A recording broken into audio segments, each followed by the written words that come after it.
She lived deep in the forest in a tiny cottage and sold herbal remedies for a living. Folks living in the town nearby called her Bloody Mary and said she was a witch. None dared cross the old crone for fear that their cows would go dry, their food stores rot away before winter, their children take sick of fever, or any number of terrible things that an angry witch could do to her neighbors. Then the little girls in the village began to disappear, one by one. No one could find out where they'd gone. Grief-stricken families searched the woods, the local buildings, and all the houses and barns, but there were no sign of the missing girls. A few brave souls even went to Bloody Mary's home in the woods to see if the witch had taken the girls, but she denied any knowledge of the disappearances. Still, it was noted that her haggard appearance had changed. She looked younger, more attractive. The neighbors were suspicious, but they could find no proof that the witch had taken their young ones. Then came the night when the daughter of the miller rose from her bed and walked outside, following an enchanted sound no one else could hear. The miller's wife had a toothache and was sitting up in the kitchen treating the tooth with an herbal remedy when her daughter left the house. She screamed for her husband and followed the girl out of the door. The miller came running in his nightshirt. Together, they tried to restrain the girl, but she kept breaking away from them and heading out of town. The desperate cries of the miller and his wife woke the neighbors. They came to assist the frantic couple. Suddenly, a sharp-eyed farmer gave a shout and pointed towards the strange light at the edge of the woods.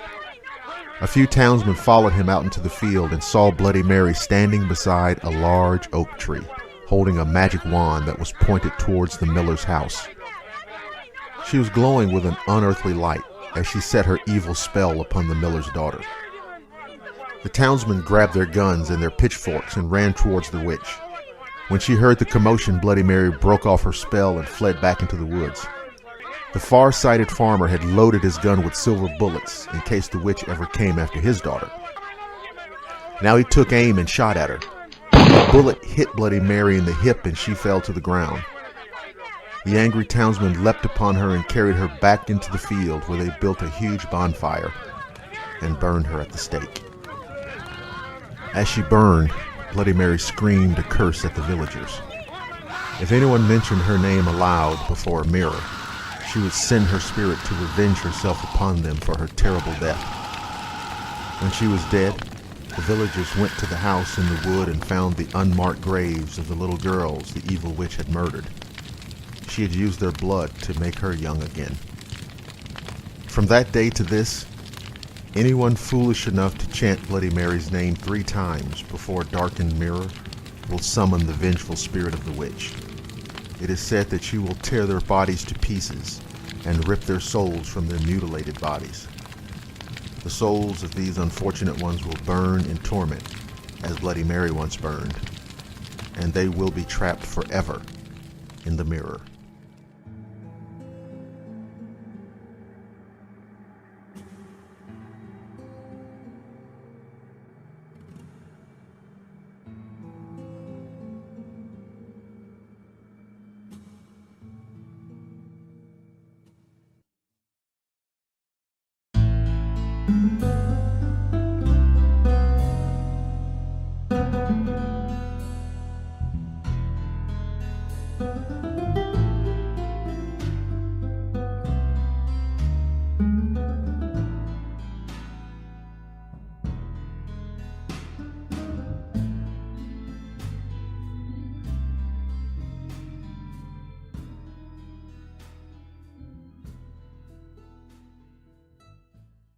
The Gigashoe haunts the rooftops of the old part of the city.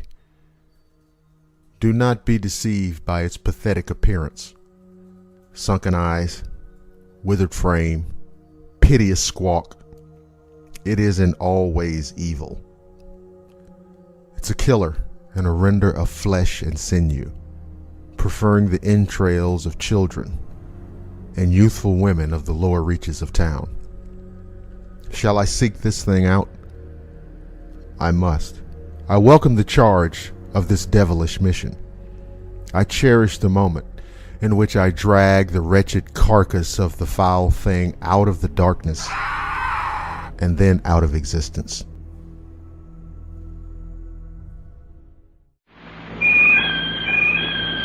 Yo-ho, yo-ho, brushless or lather, boys, whichever you've the notion. 50 cents for shaving cream, $1 for the lotion. Old Spice means quality, said the captain to the bosun. So look for the package with the ship that sails the ocean. Yo-ho, yo-ho, yo-ho, yo-ho. As summer began, we knew that some of the local kids would head out to Black Hill Lake. People were warned. It was beyond a question of rumors or town legend. The Indians called them Suthachuk, horrid, malevolent things of the darkest depths of the lake. People were warned, and still that summer we pulled 5 partially eaten bodies from the water.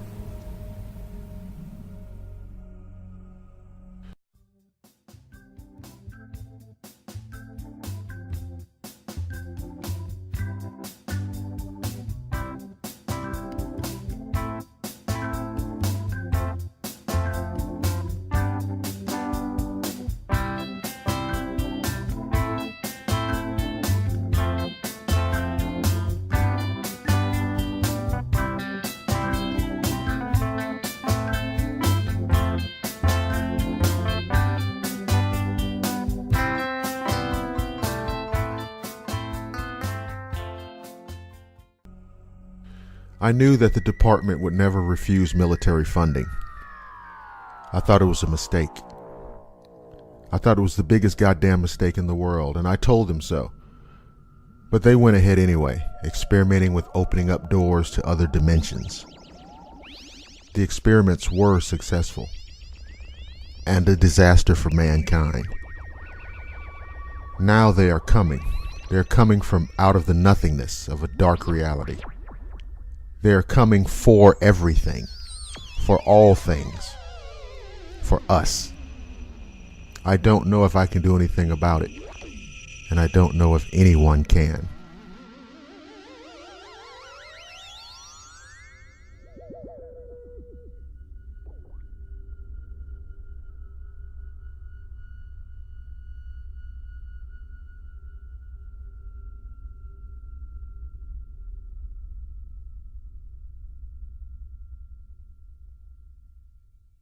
She was nervous when her husband said that they were to stay in the abandoned house, for it contained the corpse of the hermit who once lived there, enshrined in a coffin in the loft.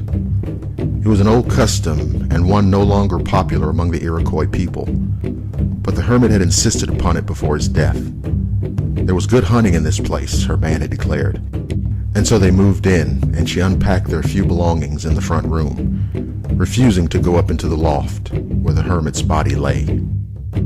When her husband left to hunt, she immediately put her daughter in the sling on her back and went to look for roots and berries, staying away until her husband returned with the meat. As she prepared the evening meal for them, her husband, tired from his hunting, climbed up into the loft to rest. The hut soon filled with the delicious smell of roasting meat. She was sorting through the berries when she heard a muffled cry and the crunch of breaking bones. As she stared upward, frozen in horror, blood started to drip from the rafters. She crept silently to the far corner of the room where she could see up into the loft. A skeleton with glowing red eye sockets was feasting on the body of her husband, its teeth and chin covered with blood. Her daughter stirred restlessly at her back, and she knew that she had to get away immediately. "I'm going to run down to the stream to fetch water for the broth," she called toward the loft. "I'll be right back." She took the pail and walked toward the stream, trying to appear normal. As soon as she was out of sight among the trees, she started to run as fast as she could. She heard a terrible howl from the direction of the house as the creature heard them escaping and started to pursue. The young mother stumbled desperately through the woods, the creature's howls growing closer as it pursued them. Her little daughter wailed in fright at her back as she fled in terror, sobbing, and was almost without hope. The monster was gaining on her. In a last act of despair, she shouted the Iroquois distress cry, hoping someone would be near enough to hear it. Her call was taken up and answered by warriors from the village. She could hear the creature breathing behind her as she sprinted to the trees at the edge of the village. Here her strength failed her, and she collapsed to the ground. Just before the monster could pounce on them, a party of warriors burst through the gates of the village, chasing the skeleton away. They swung their torches wide, and the skeleton retreated farther into the woods. The warriors chased the creature back to the hermit's house and set fire to the cabin. As the flames encompassed the house, a terrible howling and roaring came from the loft, and the vampire hermit fled into the woods in the form of a rabbit, never again to plague the young woman or her daughter.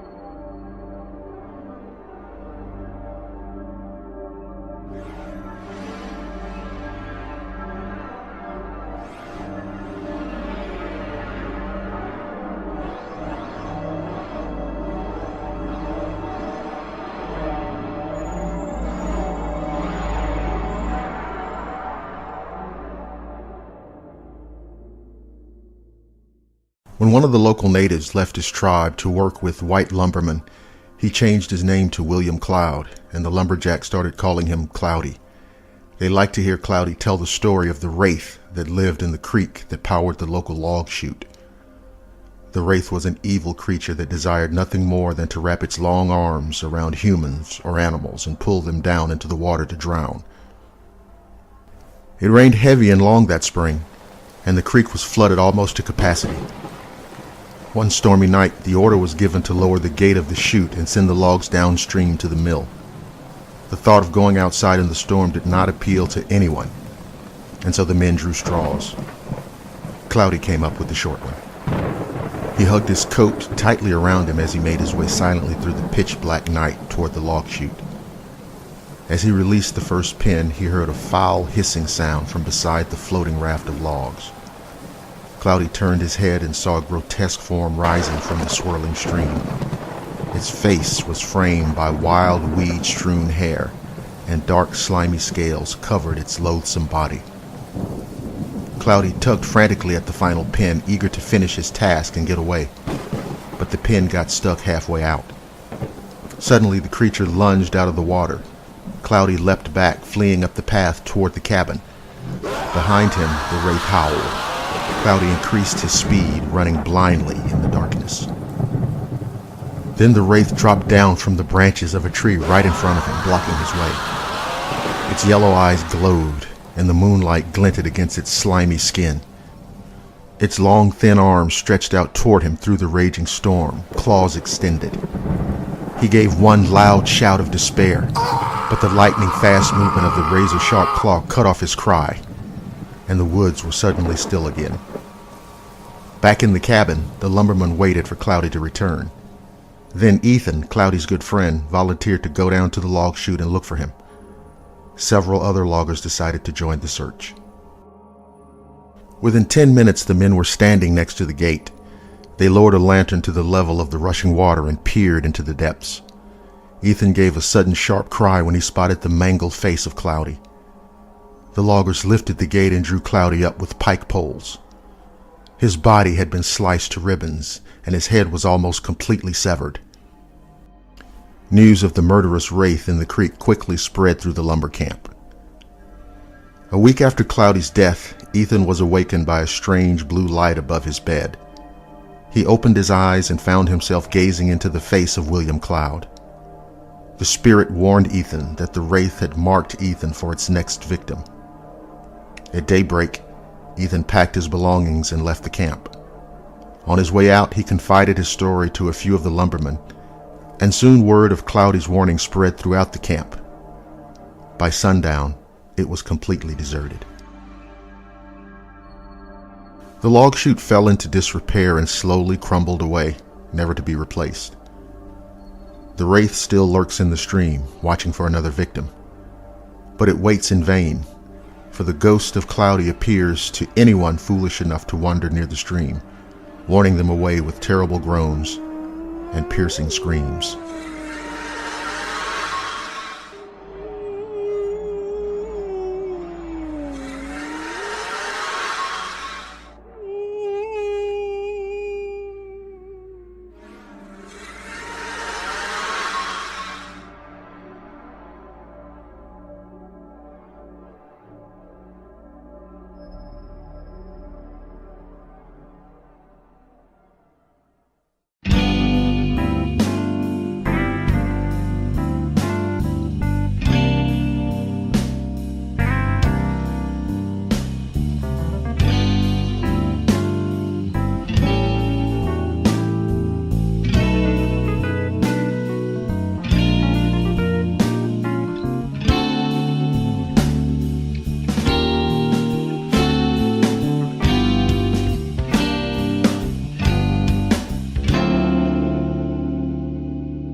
His mind was full of dark thoughts, and the demon spoke to him.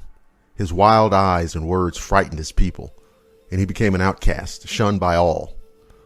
One day, in a fury of rage and pain, he attacked old Kanhikan, a local wise man. The demon-possessed man killed the venerable sage on the shores of a beautiful lake near his home, and then ran away, afraid of what the people would do to him when they found out.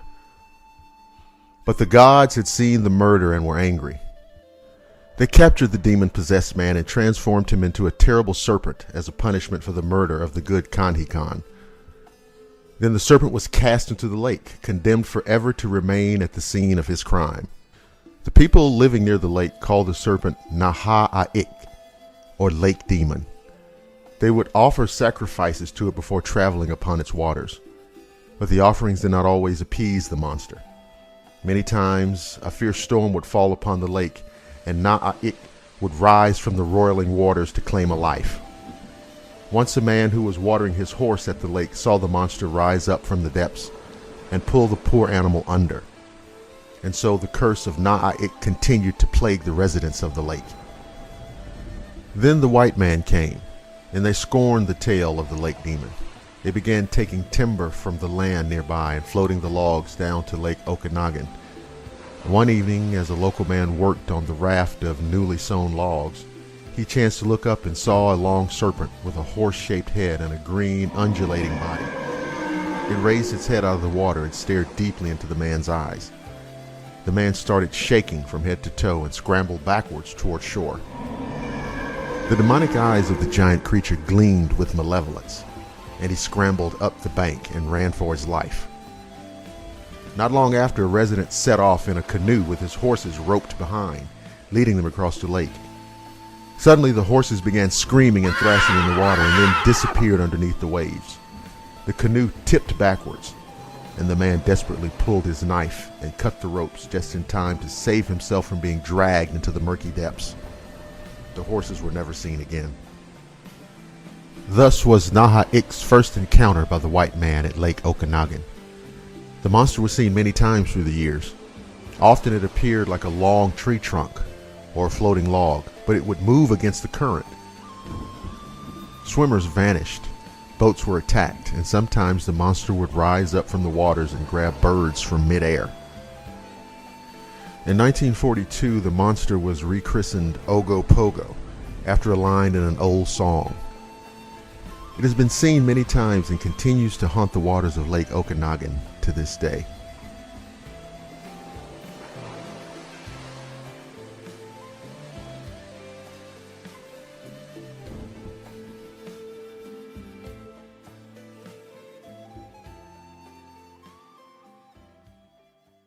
From San Francisco comes Rice-A-Roni, the San Francisco treat.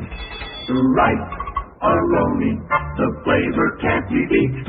One pan, no boiling, cooking ease. A flavor that is sure to please. Rice-A-Roni, the San Francisco treat. Rice-A-Roni, the delicious break from potatoes, now in 6 fabulous flavors. One pan, no boiling, cooking ease. A flavor that is sure to please. Rice-A-Roni, the San Francisco treat. You know how they say some folks are lucky at cards and some are lucky at love? Well, that fit Bobby Hansen to a T. He was the best poker player in the county, but somehow he couldn't find himself a bride. Oh, he proposed to several girls and even got accepted by a few, but they always got cold feet a day or two before the wedding, and it was bye-bye Bobby. After the third time, Bobby was mighty discouraged, and his pa felt real sorry for him. They were working together in the family grocery store, and Bobby would sometimes sit on top of the pickle barrel and tell his pa all his woes. And his pa told him to hang in there because a nice lady was on her way. Neither of them believed it, but it made both of them feel better to hear it said. Well, the day after their latest talk, the old woman who poled her barge through the swamp to deliver milk and eggs to the grocery store had a long talk with Bobby's pa. Seemed she had this daughter who was hankering after a husband with a steady job, and the old man thought Bobby would do the job nicely. She suggested they introduce the pair at the next dance, and Bobby's pa agreed. The night of the dance, Bobby's pa insisted that his son dress in his best. Bobby was dragging his feet a little, remembering all those women who played him false and not wanting to go, but his pa dragged him out anyway. Well, the moment Bobby clapped his eyes on the dark-eyed girl from the swamp, he was head over heels in love. Her eyes sparkled like the sunlight on the bay. Her skin was as creamy as new milk. Her voice was low and sweet.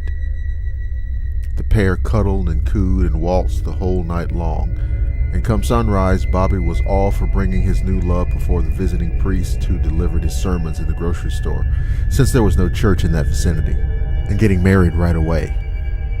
Well, the girl was willing to get married, but not by a priest.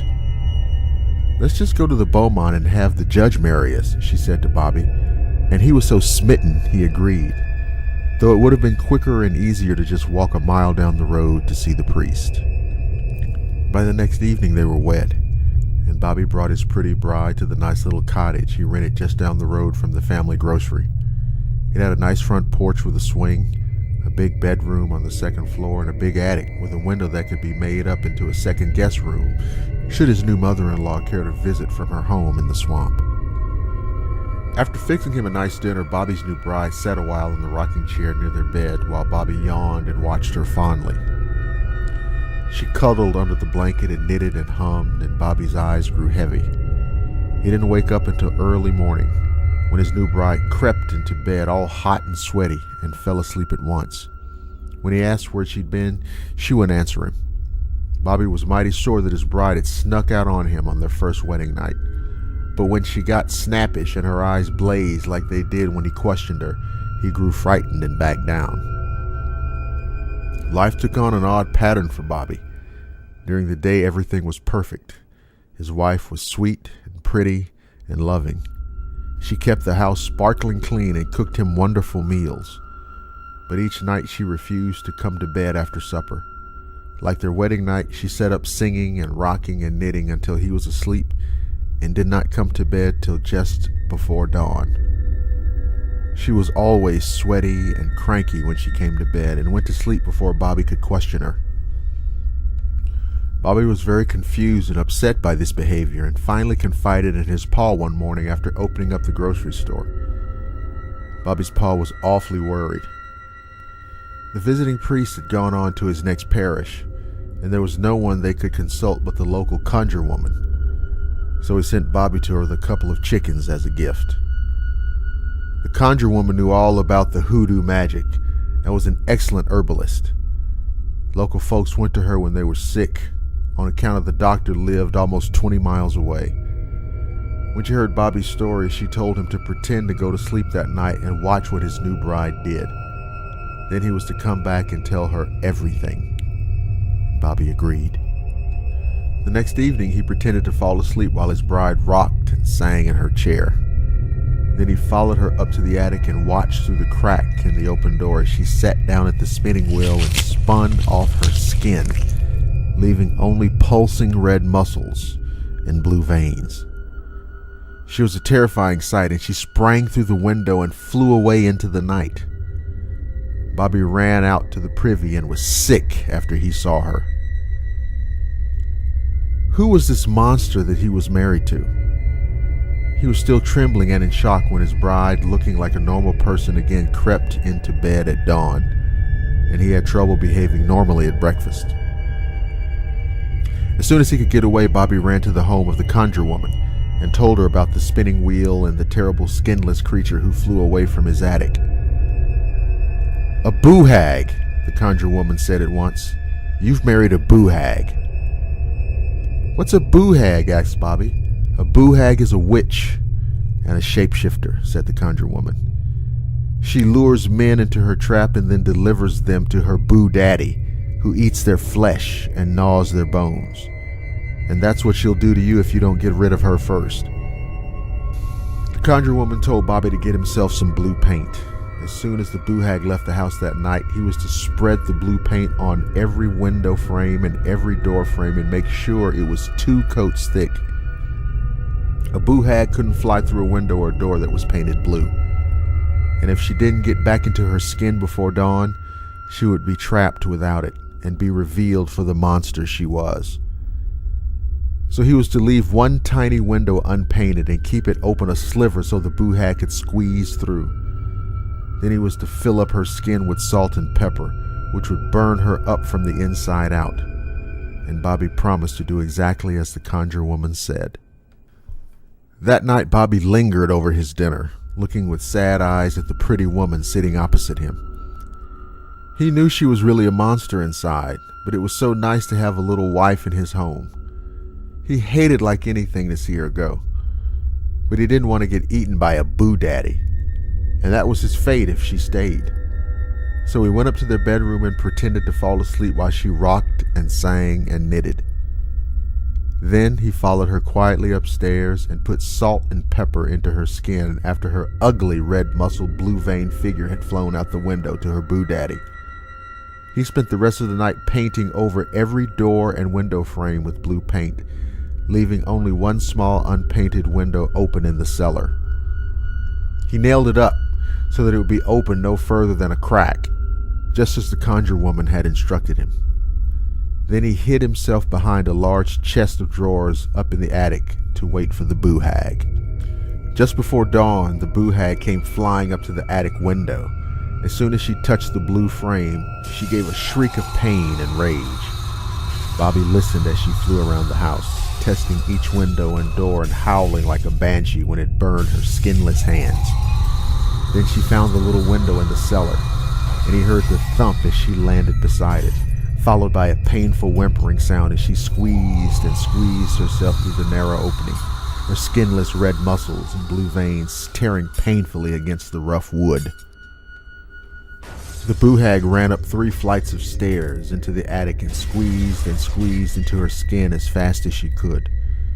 She just barely got it on when the first light of dawn shone over the horizon. And that was when the salt and pepper did their work, burning the boo-hag's body from the inside out. With a scream of agony, she flung herself out the attic window. The glass shattered everywhere as she tried to fly away, tearing at the skin to get it off. But it was too late. She exploded into tiny pieces right over the swamp, and the alligators had them a mighty feast of cooked boo-hag for breakfast that morning. So Bobby was once again without a wife, but bachelorhood looked much better to him after that, and he never went looking for a wife again. Of course, after he made a pile of money and oil, the girl started chasing him. But that's another story.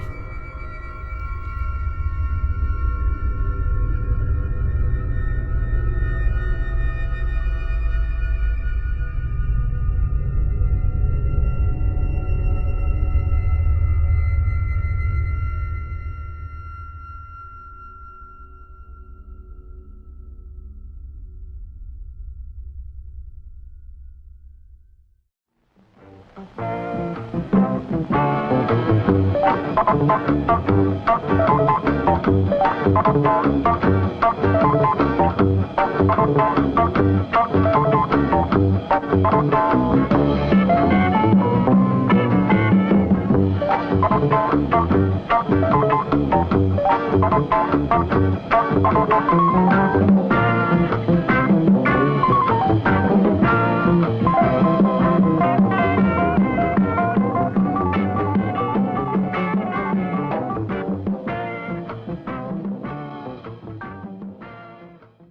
story that you will not believe, and though it happened to me, I can scarcely believe it myself. She bore the ancient curse. Heretofore she had not spoken of it, a secret kept from me. On the first night she ran wild through the Arizona desert, the first night of the Skinwalker. A small town, the body of a waitress found, throat torn wide open, savaged, chewed, and gnawed with inhuman madness. More deaths followed. Thus it fell to me. A .44 Magnum revolver, 6 silver bullets.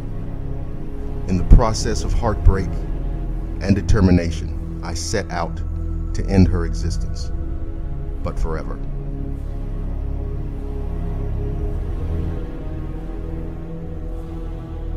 Behold the madness of the evil Count Baron Vasiliku, evil undead, master vampire, disciple of the dark deity Buer. I had done battle with the creature years before, and he escaped destruction at my hands, but by the whims of fate. He had taken Jessica, my beloved one. This was my torture. He did not make her one of his kind, but in evil spite, murdered her right before my eyes. With his great strength, he rent her from my arms, casting me away with tremendous force. He did not pierce her throat with his hideous teeth, but being a true monster, ripped her head from her body, flung it at my feet, and madly guzzled the blood that issued forth, as from a fountain. As he completed his demonic imbibing, my rage and pain culminated in madness, and I could feel myself slipping into unconsciousness. As I began to sink, I could hear the sickening glee of his insane cackle. He left me there, laying on a cold stone floor, with Jessica's cold, dead eyes fixed upon me. Thus began my crusade. Born out of my rage and impossible grief, I have sworn to lay waste to this beast, should it require all of the days I have remaining on this earth.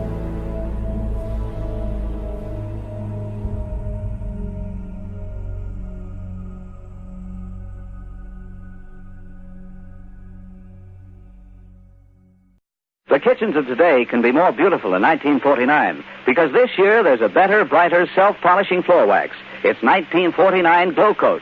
Yes, bright as it's always been, this year Glow Coat is brighter than ever, better than any. Try 1949 Glow Coat on your linoleum this week. Rumors were rife about the alleyway behind the tavern. It was haunted, folks said. Haunted by the ghost of a young girl who had been found murdered in that selfsame passage.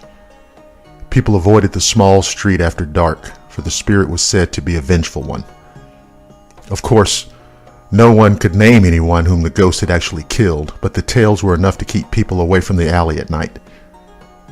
Fortunately for the owners of the tavern that backed onto the alley, their front door faced a well-lit road, and so business was not slack. Then one night, while the tavern was full of drinkers, a nasty character named O'Hare wandered into the bar. Women and children were not safe in his presence, but especially not women. After O'Hare had consumed far too much alcohol, he suddenly announced to the bar that he'd seen a pretty young thing in the alley out back of the tavern. The bartender froze in the middle of polishing a glass, and the men around the bar exchanged covert glances. No one said a word, but everyone was thinking about the ghost of the vengeful young girl. Everyone in the bar looked down at their glasses as he stumbled to his feet.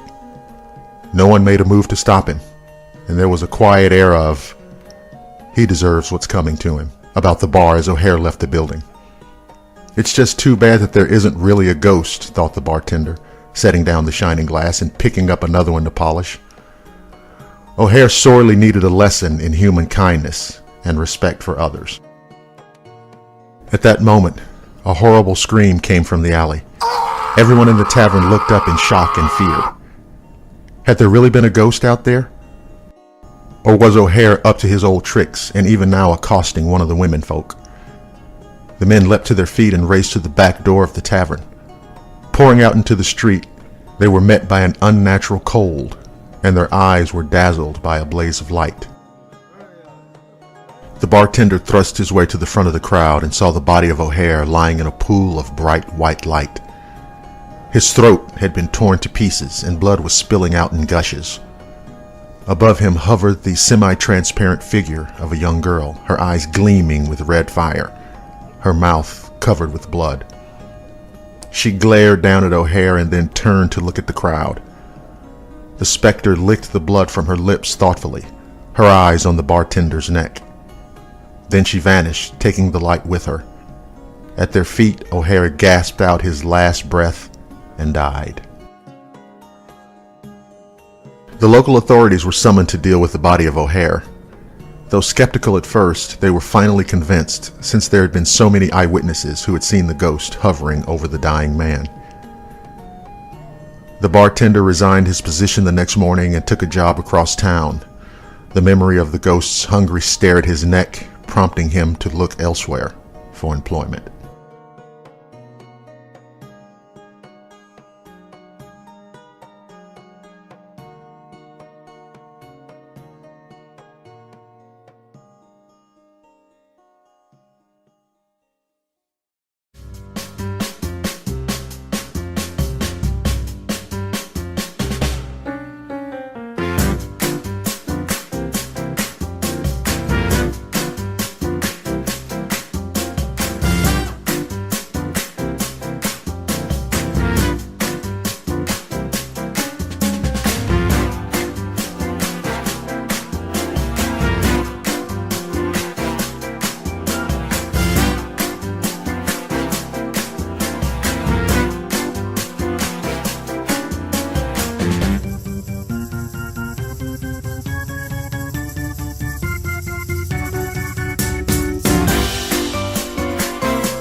I'm being watched.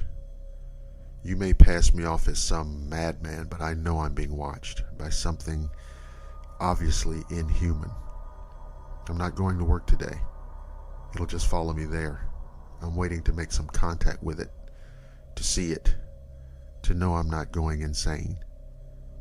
Maybe I'm just suffering from schizophrenia and this is all in my head, but I'm not taking any chances. At times I hear a loud ringing in my ear. I just hope that I can fall asleep and all this will go away. I know it's real. It's watching me always. I see it in the corners of my eyes. I can hear it growling. I went to a psychiatrist today to tell him what I'd experienced over the last few days, and he thinks I'm suffering from schizophrenia. But he's wrong. They're all wrong. I've barricaded myself into my home so I can be alone to study this inhuman entity as much as I please. Hopefully someone will find these letters and find this evil thing and take it away. I'm calling it the Observer. I'm going to write exactly what I see and hear. Hopefully it will just leave me alone. I caught a glimpse of it today, and it is definitely not human. It's about 6'3" and its posture was perfect. It wore a large cloak that looked black, but I didn't see it long enough. Its hands were large and its fingers more like knives. It didn't appear to have feet, just floating over the ground. I haven't seen its face yet, but I bet it's horrifying. It doesn't seem to move that fast, so maybe I could sneak up on it and attack it. I'm going to do some research and try to find anything I can about this. It forever growls, and I can't sleep at night in fear that it'll get me. My research was useless. Nothing is known about the Observer, at least not yet. My house is in complete darkness now. I've switched off all the lights, and I carry a flashlight around and better hope that it'll come out. I've seen glimpses, but still it keeps its face hidden. Maybe it's for the better. Maybe once I see its face, it goes into a rampage and kills me on sight. I'm taking my chances. I must see its face. I'm going to try to sleep tonight. I'm so tired. I managed to sleep last night to my relief, but what I woke up to was horrifying. While I was asleep, the observer left a large cut all down my arm and wrote a message on the ceiling in my own blood. It said, "Forever watching." The writing was messy, but could clearly be understood. It's out to get me. This I now know. I can hear it everywhere, feel it breathing down my neck, although there's nothing there. It plays tricks with me. It wants to mess with my head before brutally murdering me. It's nightmare fuel, something from the depths of hell. I'm going to see its face no matter what. It may hold the key to what this thing truly is. I saw its face. I fell asleep while writing last night. When I woke up, it was in my hallway. It turned the light on and was staring right at me. It had a large cloak on that was ripped at the bottom. Like I said before, it has no feet and seems to hover.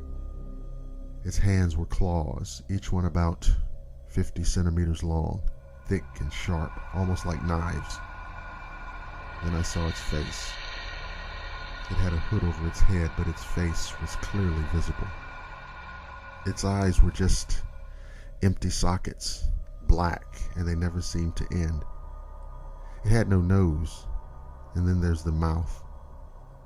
It was in a circle shape, pitch black. It had no teeth, and there was a kind of smoke coming from it, also black. You couldn't see through it. Its skin color was a dark gray. It was horrible.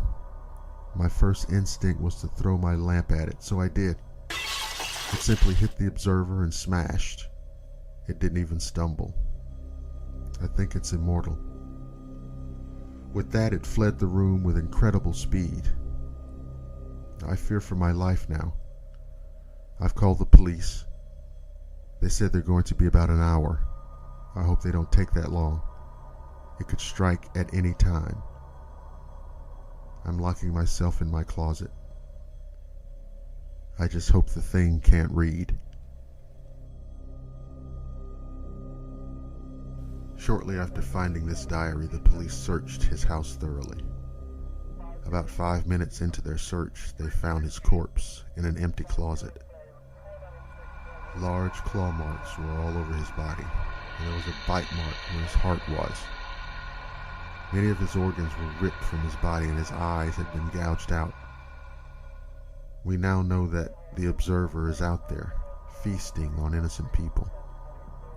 We advise you that if you hear loud growling or a high-pitched buzz or see a dark figure in the corner of your eye, that you contact your local authorities immediately. We have found no photographic evidence of its existence, but we will take its rough appearance from the description that Tom gave in his diary. This thing could be anywhere.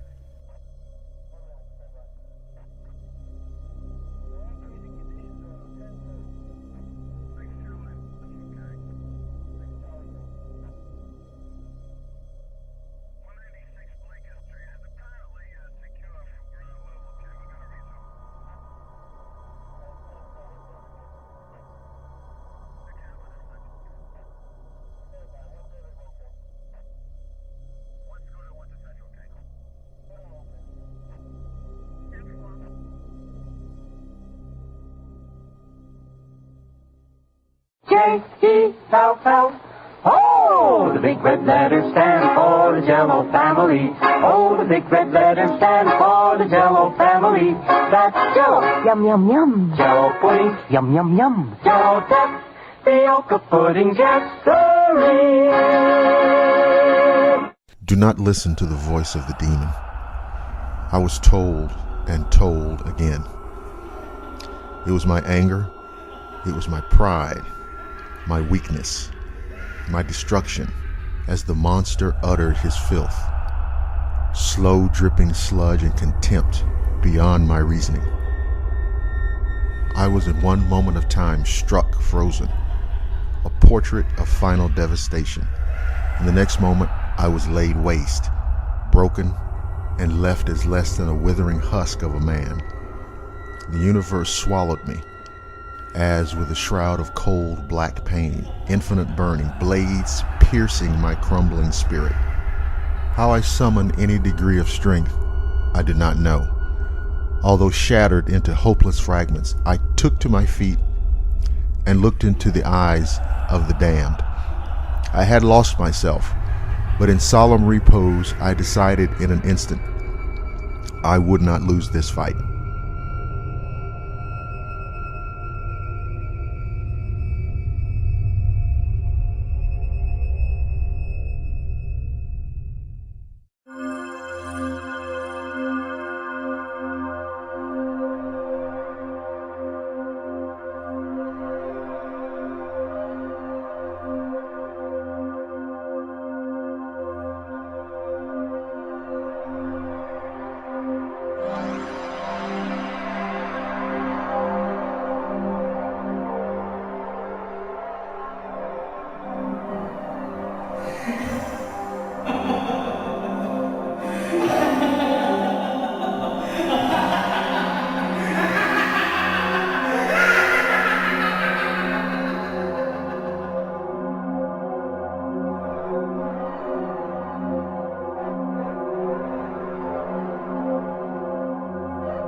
The story begins with a priest from a thriving village in Ireland who was traveling to a nearby town on business for his church.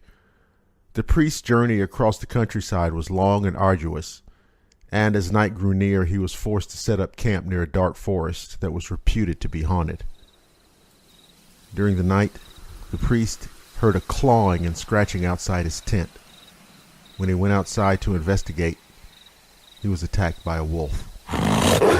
He was bitten severely, and just as he thought the wolf was about to finish him off, the cross around his neck was exposed. The wolf suddenly ceased its attack and merely stood over him, staring into his eyes. Then, inexplicably, it ran off and left him lying on the ground, bleeding badly from his wounds. The next day he managed to crawl back to his village, where he was discovered by the local doctor. With good medical care, his wounds soon healed, and he was back to work in no time. The priest was re-energized and tackled his preaching duties with renewed vigor. He inspired the villagers and helped them to build a new church. The faith of his parishioners was strengthened, and every day his church was packed with worshipers. But there were still some problems in the village. Every full moon, someone in the village was found dead or went missing under mysterious circumstances. People said that they had seen a creature stalking through the village at night. A creature that walked like a man, but whose body was covered in fur and bore the head of a wolf. There was talk of a curse on the village, and many believed that a werewolf was stalking them and picking them off one by one.